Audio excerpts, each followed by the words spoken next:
Merci beaucoup. La parole est à notre rapporteur. Merci, Monsieur le Président. Merci, Monsieur Arfi, de ce préambule extrêmement documenté et très intéressant, où je partage, je crois que c'est l'ensemble de mes collègues, le souci que vous avez de la pédagogie. Vous parlez de culture démocratique, j'aime bien l'expression, mais je pense que chacun à nos places respectives, nous avons cette responsabilité commune, nous portons cette préoccupation effectivement de porter à la connaissance du plus large public, en tout cas c'est notre souhait, l'analyse, la compréhension et la transparence finalement, c'est là notre fonction essentielle, et puis bien sûr des propositions et des solutions pour agir. Vous avez parlé de plusieurs dossiers, plusieurs cas connus impliquant des personnalités dont il est beaucoup question depuis plusieurs années dans beaucoup de cas. Mais j'aimerais également que vous donniez des informations, si tant est que vous en ayez, ou des éléments d'éclairage sur le rôle qu'ont pu jouer dans tous ces montages, dans tous ces systèmes, les opérateurs, les structures financières, par exemple.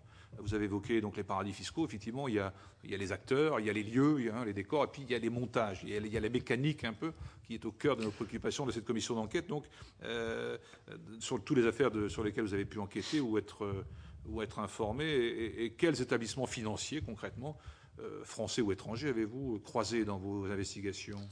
Alors pour répondre à la dernière question, je crois pouvoir dire très sincèrement d'avoir croisé le nom d'à peu près tous les établissements financiers connus de la place et ceux qui sont également moins connus, qu'ils soient français ou étrangers. Il suffit d'ailleurs de regarder la liste des filiales dans les paradis fiscaux d'un certain nombre d'établissements bancaires français ou étrangers, et des associations travaillent dessus. Je pense au CCFD Terre Solidaire ou d'autres qui ont fait des rapports très précis sur ce type de pratique, ou le Tax Network Justice qui travaille beaucoup d'ailleurs avec Nicolas Jackson que je citais tout à l'heure. Alors sur les pratiques, moi je ne suis pas un spécialiste et un praticien de tout cela, et vous avez entendu, je crois, des gens qui ont été au cœur de cette industrie de la fraude fiscale, mais c'est vrai que on constate que en cela on est dans une forme de, je vais volontairement outrer mon propos, mais de mafia financière, puisque comme dans le crime organisé, on découvre qu'ils s'adaptent toujours aux nouvelles législations.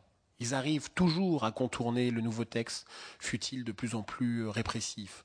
Toujours. Avec une technicité toujours plus élaborée, et face à ces pratiques-là, des complexités diplomatiques, des complications judiciaires, une lenteur qui permet au crime financier de prospérer. Alors les techniques, elles sont extrêmement nombreuses.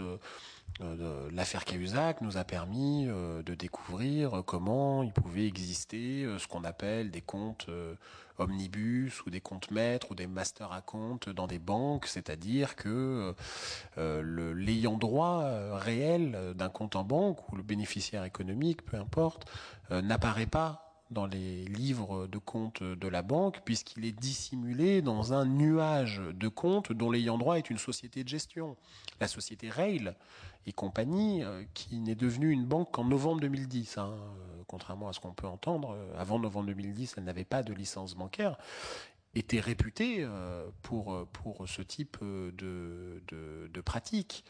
Vous avez, je crois, reçu quelqu'un qui a été un praticien, Monsieur Pierre Condamin-Gerbier, qui, au-delà de ses déclarations sur les listings politiques, éventuellement de fraudeurs, explique, je crois, assez bien ce que peut être un certain nombre de pratiques, par exemple les prêts lombards, ce qu'on appelle les prêts back-to-back, ou comment on fait de la garantie d'actifs entre deux banques, l'une avec des avoirs non déclarés, l'autre avec des avoirs déclarés. Voilà, les stratégies financières sont permanentes. Alors évidemment, le trust, la fondation, Liechtenstein, l'Anschlat, la cascade de sociétés de portage. C'est pour ça que je prenais tout à l'heure un peu l'image du plumeau pour fracturer une porte blindée. C'est-à-dire qu'il y a des gens qui sont surarmés et en face des administrations parfois mal outillées, à de très bonne volonté, mais mal outillées. Et donc la question qui se pose, c'est comment se battre à armes égales pour pouvoir percer à la fois cette énorme puissance financière et cette mobilité permanente. Vous le voyez, vous parlez de la géographie, mais chaque année, quasiment, la place forte du offshore bouge. Un jour, c'est Singapour, et puis c'est Hong Kong, et puis c'est les paradis fiscaux insulaires, et puis c'est encore un autre, parce que chacun a sa petite spécificité, chacun a trouvé le petit truc et astuce qui lui permet d'être premier de la liste sur ce type de pratique. Nous sommes évidemment preneurs des documents que vous nous avez proposés de nous remettre, qui sans doute auront de l'intérêt dans nos travaux et notre information. Sur la supervision, qui est aussi une préoccupation que nous avons, et nous investiguons sur ce sujet de manière récurrente, quelles sont les grandes défaillances à vos yeux en matière de supervision de la part des autorités en charge, en matière d'enquête? Avez-vous pu identifier dans vos travaux? Et si les informations auxquelles vous avez pu avoir accès, vous, pensez-vous que les services de la République, au sens large, aient pu eux aussi en avoir connaissance de la même manière? Alors oui, parce que j'ai souvent pu constater que quand on veut savoir, on peut savoir. Et l'affaire Cahuzac a été de ce point de vue un enseignement quasi caricatural, d'ailleurs à beaucoup de points de vue. Mais rendez-vous compte que nous, alors que nous ne sommes pas meilleurs que d'autres, hein, avec un calepin, un stylo et un tout petit peu de jugeote, on a réussi à retrouver ces comptes de M. Cahuzac, peut-être y en a-t-il encore d'autres, là où, après leur révélation, l'administration fiscale, Bercy, la DGFiP, non seulement n'a pas trouvé le compte que nous avions déjà révélé, mais a dit qu'il n'y en avait pas. Alors, je ne sais pas si c'est de l'incompétence ou de la complicité, ce n'est pas mon souci, mais je constate qu'avec les mêmes éléments d'information, c'est-à-dire ceux de Mediapart, la DGFiP a conclu qu'il n'y avait pas de compte, comme nous l'avions dit, et que la justice a conclu qu'il y en avait bien un. La DGFiP a trouvé le contraire de la vérité quand la justice, quelques semaines après, a trouvé la vérité. Alors, je ne rentre pas dans le débat de l'opportunité de l'enquête parallèle, dont on a découvert d'ailleurs depuis qu'elle a été faite quand même dans le dos de la justice, ce qu'a révélé le procureur de la République de Paris, qui n'était pas au courant de ces investigations administratives alors que la justice enquêtait déjà. Antoine Peillon est bien plus compétent que moi sur la question, mais il est vrai que les services de renseignement français sont très bien renseignés. C'est vrai, c'est exact que la DCRI, que les douanes, y compris la DGSE, a beaucoup d'informations. La question qui se pose, c'est comment pouvons-nous, quand les délits sont constatés, sont là, ou que le soupçon est suffisamment fort pour le judiciariser. J'en ai parlé tout à l'heure, l'article 40 me paraît être un outil formidable, mais c'est un bâton dont on a déjà quasiment cassé le manche, si vous voulez. Donc, une obligation dont le non-respect n'est pas sanctionné est un non-sens. Est-ce qu'on peut imaginer que la DCRI dispose d'informations que la DGFiP, par exemple, ne pourrait avoir en sa possession? Est-ce que c'est imaginable? Je crois pouvoir dire que c'est plus qu'imaginable, mais c'est le cas. C'est le cas. Je ne suis pas certain que du côté de la DGFiP, on ait eu cette finesse dans la connaissance des stratégies de blanchiment de la banque UBS. Pourquoi y a-t-il eu une enquête après, dans ce cas-là? C'est une enquête judiciaire, vous voulez dire? Parce qu'au bout d'un moment, quand les faits... Non, une enquête de l'intérieur sur le sujet. Une enquête de l'intérieur? Mais parce qu'il y a au sein de la DCRI une sous-direction qui s'appelle la sous-direction K, au sein de laquelle il y a une section qui s'appelle la section K5, dont précisément, je pourrais vous en donner un organigramme si vous le voulez, dont précisément le travail consiste à traquer le blanchiment et qui concerne les activités bancaires. Et de par la qualité du travail des agents de la DCRI, parce qu'encore une fois, il ne s'agit pas de dire qu'on a une administration incompétente, puisque ça n'est pas le cas. Ça n'est pas le cas. Je veux dire que nous, certaines informations que nous pouvons révéler, nous ne les sortons pas de notre chapeau. On n'invente pas les choses. Il ne s'agit pas de dire que les services de renseignement sont nos sources. Mais je peux... ici témoigner que souvent j'ai croisé sur le chemin de mes enquêtes, qui sont très artisanales, pas de fait, des fonctionnaires qui eux aussi avaient eu le soupçon. L'affaire Cahuzac, de ce point de vue-là, est formidable. En 2001, le fisc avait déjà été alerté. En 2008, le fisc a été re-alerté. Et il a fallu les révélations de Mediapart, bien que la DGFiP ait trouvé le contraire de la vérité, pour que, enfin, grâce au travail de la justice et aux moyens qui sont les siens, on ait pu trouver les comptes. Encore que, il s'en est fallu de peu pour que la justice ne trouve pas les comptes. Pourquoi ? Parce que le blanchiment de fraude fiscale ne suffit pas pour la Suisse pour coopérer judiciairement avec la France. C'est parce que dans la demande d'entraide pénale du parquet de Paris, il y a eu un addendum sur blanchiment de fraude fiscale plus les activités de M. Cahuzac liées au laboratoire, que la Suisse s'est décidée à répondre à la France. Le blanchiment de fraude fiscale en soi, qui pour nous est un crime financier, pour la Suisse, ça ne suffisait pas pour qu'elle coopère. Et heureusement que Mediapart avait, de ce point de vue-là, raconté dès le mois de décembre quels étaient les liens de M. Cahuzac avec l'industrie pharmaceutique, son lobbying, les activités conseil, etc. Sans ça, la justice n'aurait pas découvert les faits et le mensonge aurait été aujourd'hui une vérité. Madame Goulet. Oui, je vous remercie de votre intervention qui est vraiment une illustration du sujet de cette saison 2, qui sont les banques, cette fois-ci, et pas seulement. Bon, donc, évidemment, les questions vont un peu se répéter. Nous avons dans quelques jours un texte sur la transparence de la vie publique, et pas seulement de la vie politique. Est-ce que vous pensez que ce texte est nécessaire et suffisant? Est-ce que vous pensez que c'est déjà une avancée? Moi, j'ai une question à vous poser sur la publication, les déclarations de patrimoine des élus. Moi, j'aimerais votre œil de journaliste parce que nous sommes... alors, c'est un tout petit peu en marge, et j'espère que le président me pardonnera, mais c'est d'une actualité brûlante pour ce qui concerne les travaux de notre maison. Moi, je suis un peu inquiète quant à la publication. Parce que la publication peut nous amener, évidemment, à des débordements multiples et variés. Qu'est-ce que vous pensez de la publication du patrimoine telle qu'elle est prévue par le texte ? Et la deuxième chose qui m'intéresse, au-delà de dizaines d'autres questions qu'on pourrait vous poser, c'est la formation de nos agents. Parce que la semaine dernière, vous n'êtes pas sans savoir que nous avons reçu Dominique Strauss-Kahn qui nous a expliqué dans des termes un peu différents, mais en fait ce que vous venez de nous dire, à savoir qu'en matière de fraude fiscale, on jouait au football avec des règles sur un terrain de basket. Enfin, en gros, donc il y avait quand même une distorsion énorme entre la réalité des choses et les moyens qu'on y mettait pour... Bon. Donc moi, j'aimerais savoir si, dans le cours de vos investigations, vous avez relevé des carences manifestes de formation des personnels que vous avez pu rencontrer ou des agents.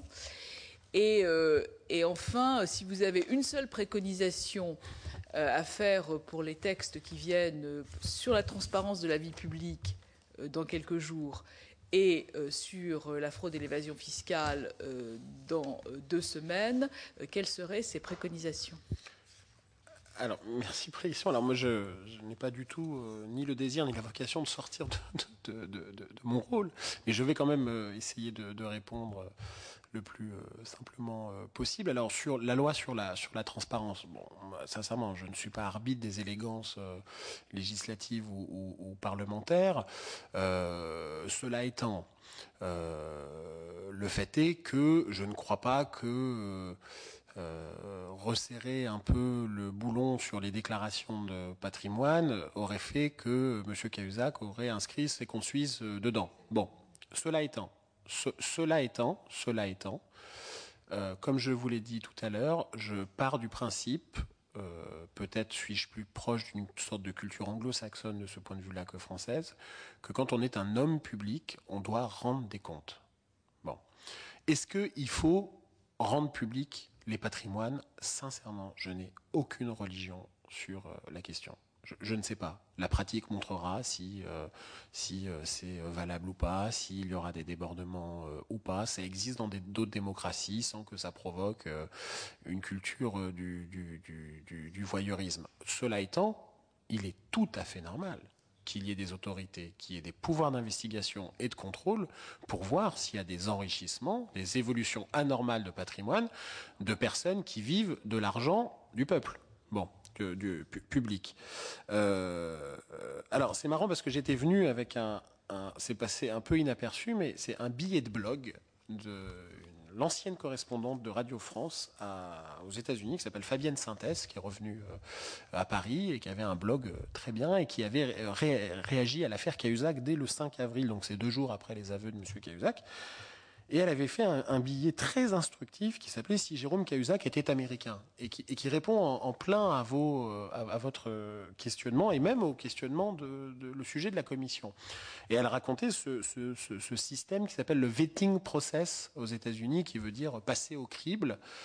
C'est-à-dire comment chaque ministre, chaque juge, y compris même de la Cour suprême, chaque haut fonctionnaire, doit accepter, pardonnez-moi l'expression, mais c'est la sienne, de se mettre à poil avant de prendre un poste aussi important. Elle donne la liste des 63 questions qui sont posées, comment l'administration épluche les déclarations fiscales sur les 10 dernières années, sur le patrimoine, comment il y a une culture aux États-Unis du parjure, notamment de la parole publique. Je pense que, par exemple, ce ne serait pas absurde de créer un délit de parjure pour les hommes publics, y compris pour ceux qui témoignent dans des procédures judiciaires. Qu'un homme politique entendu et que sur PV il mente et qu'on découvre par les développements de l'enquête qu'il a menti, qu'il y ait un délit de parjure. Je trouve pas ça complètement extravagant. Le fait est que si le vetting process à l'américaine avait été appliqué à M. Cahuzac n'aurait jamais été ministre du budget. Peut-être parlementaire, mais pas ministre du budget. C'est-à-dire que nous n'aurions pas eu cette situation renversante d'un homme dont la charge publique est de lutter contre la fraude fiscale, qui est lui-même un fraudeur fiscal depuis plus de 20 ans. Voilà. Alors, est-ce que le vetting process à l'américaine est applicable et transposable en tant que tel en France? Je ne sais pas. Mais je pense qu'il n'est pas interdit de s'y intéresser. Plus globalement, moi, vous me demandez est-ce qu'il y a des avancées dans la loi, les différentes lois qu'il peut y avoir contre la lutte contre la fraude fiscale et la transparence. C'est une évidence qu'il y a des avancées. Mais, ça fait 30 ans qu'il y a des avancées. Ça fait 30 ans qu'on fait des lois sur la transparence, le financement des partis politiques, la lutte contre la fraude fiscale. Donc la question n'est pas d'être le comptable, à mon avis, des avancées. C'est qu'au bout d'un moment, et je crois que nombreuses personnes partagent ce sentiment, c'est que ça suffit. Ça suffit qu'il y ait des nouvelles grandes lois et que ça ne change rien. Alors, bien sûr qu'il y a des avancées effectives, mais il y a aussi des statu quo, je trouve, insupportables. J'en parlais tout à l'heure, l'article 40, mais la Cour européenne des droits de l'homme ne cesse de nous le dire. Le lien incestueux entre le pouvoir politique et le pouvoir judiciaire. La séparation des pouvoirs n'est pas totalement effective dans notre pays. Et ça n'est pas être excité que de dire ça et de montrer sur la table avec un couteau entre les dents. Des magistrats très respectables de la Cour européenne des droits de l'homme ne cessent de le dire à la France. Les parquets ne sont pas des vraies autorités judiciaires parce qu'elles ne sont pas indépendantes. Et toutes les affaires dont je parle ici, quand elles étaient entre les mains de procureurs qui étaient liés hiérarchiquement, soumis hiérarchiquement au pouvoir exécutif, avaient du mal à prospérer. Est-ce que c'est une question d'autocensure personnelle des magistrats, de pudeur, je ne sais pas. Mais quand elles sont arrivées entre les mains de juges indépendants, elles ont prospéré. Regardez l'exemple caricatural de l'affaire Bettencourt. Le procureur Courroy, celui-là même qui avait reçu l'ordre national du mérite, lequel, des mains de M. Sarkozy, a déployé une énergie considérable pour ne rien découvrir, y compris sur la fraude fiscale de Mme Bettencourt, quand les juges qui ont récupéré l'enquête indépendants ont réussi à découvrir des faits. Alors, qu'il y ait un débat juridique aujourd'hui sur les charges qui pèsent sur les uns ou sur les autres, c'est une autre histoire, ça. Et c'est normal qu'il y ait des débats juridiques, et moi, je ne suis pas là pour dire si un tel est coupable pénalement.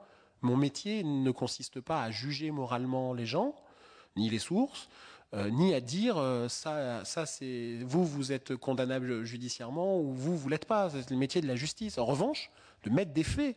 Et les faits, parfois, recouvrent des qualifications pénales, parfois pas. Parfois, les procédures judiciaires s'éteignent parce qu'il y a la prescription, parce qu'il est dur de caractériser certains délits. Enfin bon, ça, c'est l'histoire ensuite de la justice. Mais le lien incestueux du pouvoir exécutif que nous avons en France avec les pouvoirs d'enquête, que ce soit le parquet, que ce soit Tracfin. Tracfin est sous l'autorité directe du ministre de l'économie et des finances. Bon, et je peux vous dire que il existe beaucoup de signalements Tracfin qui ne sont pas transmis parce que la personne concernée est liée à un tel ou un tel. Et que nous n'avons aucune culture du contre-pouvoir institutionnel, ou si peu, dans notre pays, dans nos propres institutions. On ne sait pas ce qui se passe. Sans parler de la tragédie du secret défense dans ce pays, où le secret défense est utilisé à toutes les sauces pour pouvoir cacher les turpitudes personnelles de certains. Je déborde un peu, mais parce que c'est ce que je rencontre en permanence. Alors, bien sûr qu'il faut du secret défense, bien sûr qu'il faut protéger les intérêts supérieurs de la nation. Mais le problème, c'est que moi, très souvent, dans des affaires, je constate que quand il y a une déclassification de documents classifiés, un ministre dit « nous avons tout déclassifié » et que 6 mois après, il y a une nouvelle déclassification de documents. Donc c'est que la première fois, tout n'avait pas été déclassifié. Et qu'on n'a aucun moyen de savoir, quand je dis on, c'est même les juges. Les juges n'ont pas le moyen de savoir si ce qui leur est proposé correspond à la totalité de ce qui est susceptible Vous avez d'être des classé. exemples précis de L'affaire Karachi, de ce point de vue-là, est un exemple formidable. C'est-à-dire qu'il y a eu plusieurs vagues de déclassification. À chaque fois, on a entendu « nous avons tout déclassifié ». Le problème du secret défense, si ça vous intéresse, c'est que c'est un jeu de dupes institutionnel organisé. Comment ça se passe? Très rapidement, un juge pense que la DGSE a des informations susceptibles d'intéresser son enquête. Que fait-il? Il écrit au ministre de la Défense en lui disant « Monsieur, merci de me communiquer tous les documents de la DGSE susceptibles d'intéresser mon enquête. » Le ministre donne le papier au directeur de la DGSE, ils vont dans les archives, la DGSE, et c'est eux qui choisissent les documents qu'ils soumettent à la commission consultative du secret de la défense nationale, qui rend un avis consultatif. Mais la commission ne vérifie jamais que la DGSE a fourni tous les documents susceptibles d'intéresser l'enquête. Et ensuite, c'est le ministre qui décide si on déclassifie ou si on ne déclassifie pas. Donc c'est le pouvoir politique qui a le dernier mot sur le pouvoir judiciaire. C'est un principe complètement anticonstitutionnel. Dans d'autres pays, en Angleterre par exemple, le principe est inverse. Il existe des juridictions du secret et c'est au gouvernement d'expliquer au juge pourquoi tel document ne doit pas être dans son enquête. C'est l'inverse. C'est l'inverse. Donc, c'est un petit exemple, le secret défense, mais c'est comme ça que nous découvrons dans les affaires qu'on a déclassifié des notes qui sont des fonds de tiroir, des miettes absolument pas intéressantes, et parce que tel ou tel acteur a décidé de témoigner, ou tel journaliste a découvert tel ou tel fait, on déclassifie des nouvelles notes. Donc c'est bien qu'on n'a pas donné à la commission de déclassification l'ensemble des notes susceptibles d'intéresser l'enquête. Bon, voilà quelques problèmes qui sont à la fois, je crois, technique et culturelle sur la pratique et la lutte contre cette tragédie que sont les paradis fiscaux, la corruption, le blanchiment, l'argent sale. Avant une dernière question de notre rapporteur, vous êtes en possession des informations que M. Condamin-Gerbier, nominatif, n'a pas données à la commission ? Comme il se trouve que nous avons publié cet après-midi un début de grand entretien avec M. Condamin-Gerbier, car nous l'avons vu le 29 mai à Genève pendant 6 heures, où il nous a donné un certain nombre d'informations, un entretien enregistré que lui-même dit avoir fait un peu comme une assurance vie, puisqu'il avait été destinataire d'un certain nombre de menaces anonymes, à la fois le visant lui, mais aussi sa famille en France, qui était une ambiance un peu glauque, si vous me permettez l'expression. comme Edoui Plenel l'a déjà dit d'ailleurs sur le plateau de, je crois, l'émission Mots croisés sur France 2, oui, nous avons été destinataires d'informations concernant des hommes politiques. Alors, contrairement à ce qui est dit, il ne s'agit pas de liste. Il n'y a pas une liste avec des numéros de compte. C'est plutôt des recoupements. M. Condamin-Gerbier a été dans sa carrière témoin plus ou moins direct d'un certain nombre de pratiques.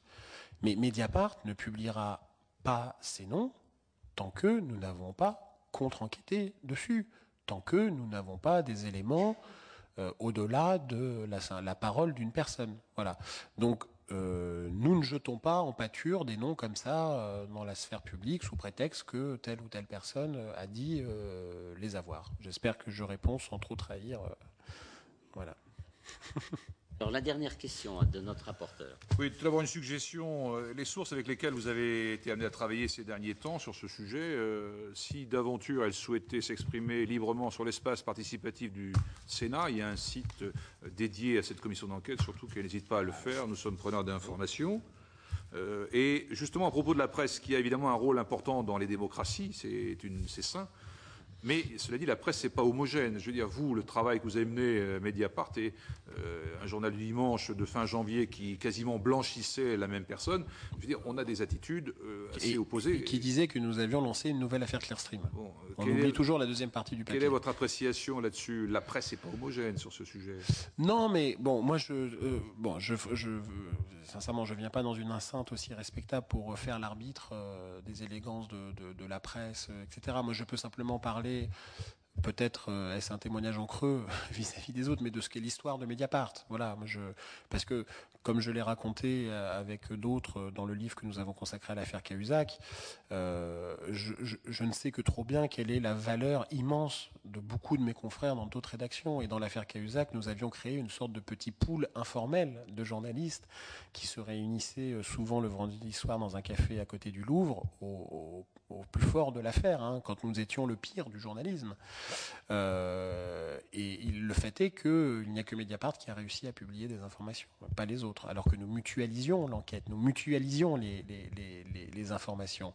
Pourquoi? Ce sont des questions à poser aux responsables des rédactions concernées, mais peut-être y a-t-il des réponses toutes simples. Hein. La situation capitalistique de la France, de la presse en France est extrêmement compliquée. Je veux dire, encore une fois, là, ça n'est pas un discours ni idéologique ou partisan, mais quand vous avez des grands capitaines d'industrie dont le cœur de l'activité n'est pas l'information, qui achètent des journaux et qui pour partie vivent de la commande publique pour leurs activités, ça ne crée pas un écosystème journalistique, je crois, extrêmement sain. Voilà. Sans compter une situation médiatique, voilà, de journaux qui vont très mal, qui sont subventionnés au-delà du raisonnable. Bon, Mediapart, modestement, a essayé de tracer un chemin différent, de dire...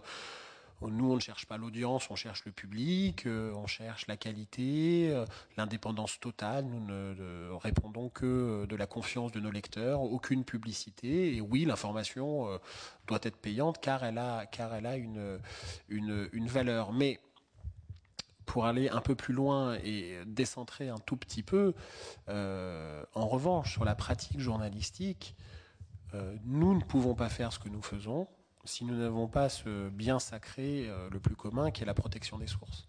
Et ça n'est pas un réflexe corporatiste. Souvent on a l'impression, à tort, mais peut-être aussi les journalistes on l'explique mal, que les revendications liées à la protection des sources, une revendication corporatiste, un peu sur le mode on protège nos sources, laissez-nous tranquilles pour qu'on puisse écrire ce qu'on veut. Mais c'est pas ça qu'il faut entendre dans le mot protection des sources. Il faut entendre le mot source. La protection des sources, c'est pas une liberté des journalistes, c'est une liberté des citoyens. C'est une liberté donnée à chacun, qu'il soit pharmacien, boulanger, agent secret, fonctionnaire, ce que vous voulez, d'un jour venir alerter la presse sur des informations qu'il pense importantes et d'intérêt public. Parce qu'il n'a pas pu faire prospérer tout cela dans une administration ou ailleurs. Et c'est à nous, journalistes, d'assumer la responsabilité et les conséquences de tout cela. Ça n'est pas aux sources qui parfois se mettent en danger professionnellement, parfois physiquement quand elles viennent nous parler. C'est à nous d'assumer, y compris devant les tribunaux, parce qu'on n'est pas évidemment au-dessus des lois. C'est à nous de répondre de nos écrits devant la loi, pas aux sources. Pas aux sources. Les sources peuvent parfois tenter de nous manipuler. Les sources parfois nous donnent des informations à 80% justes, à 20% fausses. C'est à nous de faire le tri. C'est à nous de vérifier si c'est vrai ou si c'est faux. Et le seul critère qui est le nôtre, c'est si l'information est vraie et d'intérêt public, nous la publions. Nous la publions.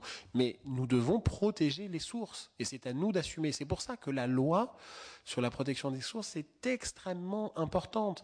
Et que malheureusement, alors il y a eu des discussions au Conseil d'État, à la Cour de cassation, qu'on ait maintenu cette idée d'intérêt supérieur de la nation qui permettrait à tel ou tel pouvoir exécutif de porter atteinte aux sources, c'est un problème, puisque cette définition de l'intérêt supérieur est trop lâche. Où fixons-nous l'intérêt supérieur de la nation? Est-ce que le fait de déstabiliser un gouvernement en révélant les avoirs occultes d'un ministre du budget relève de cela? Bon, chacun met le curseur à un endroit différent.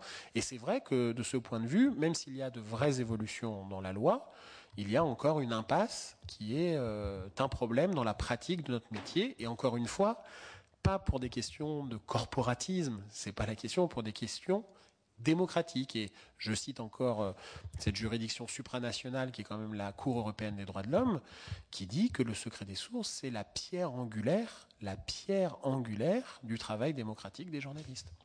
On a bien entendu le message. Voilà.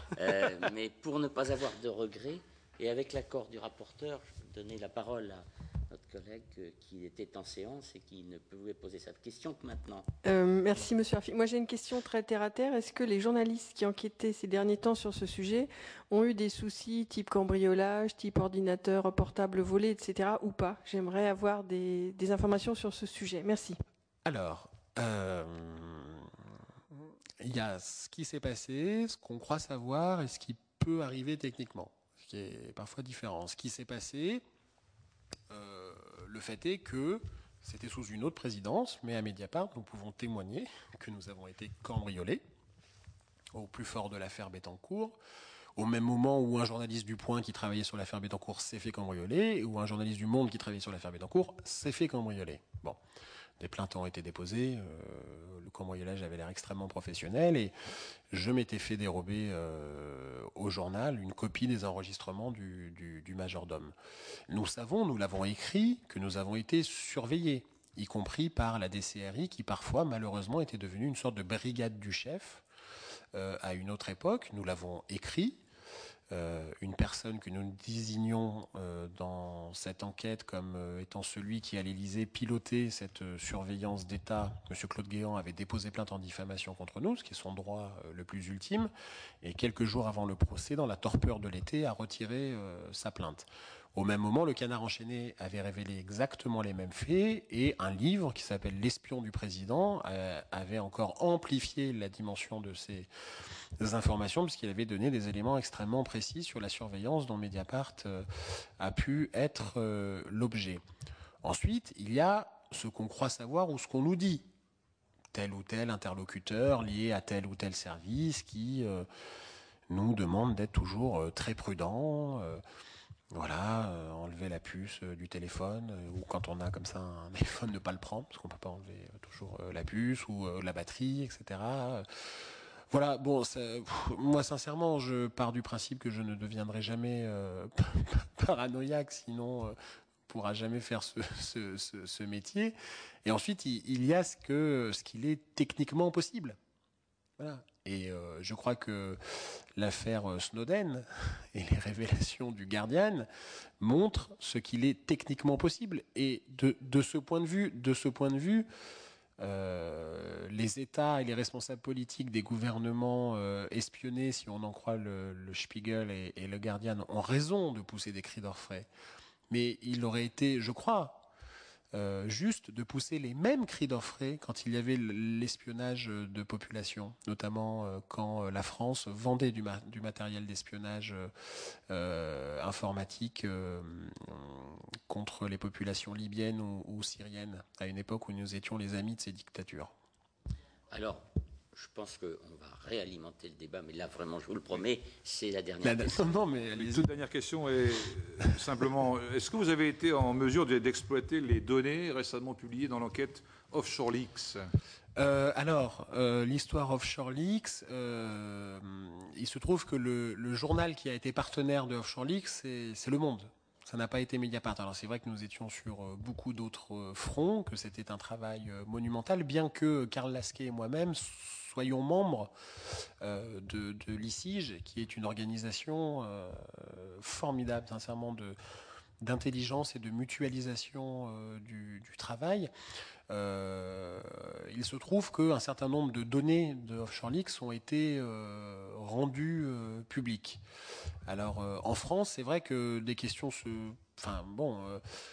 je sais que les révélations, par exemple, du Guardian concernant Offshore Leaks, encore lui, le Guardian, ont provoqué un débat politique considérable. Peut-être parce que beaucoup de paradis fiscaux sont liés historiquement et même institutionnellement parfois à la couronne britannique. Bon, en France, ça a été un peu moins le cas, bien qu'il y ait eu des informations importantes révélées notamment par nos confrères du Monde. Mais l'exploitation des données, qui pour certaines ont été rendues publiques, sont très lentes. Voilà, très lente et très patiente, parce que c'est un travail d'anachorète, quoi. Voilà, de bénédictin comme ça, pour pouvoir croiser les informations, parce que jamais tout cela n'arrive sur un plateau, et précisément tout est organisé par cascade de sociétés, de comptes, d'ayants droit cachés, pour que nous ne trouvions pas, nous, journalistes, enquêteurs, enfin peu importe. Hein. Voilà. Merci, une deuxième ou une troisième fois. Merci. Merci à vous.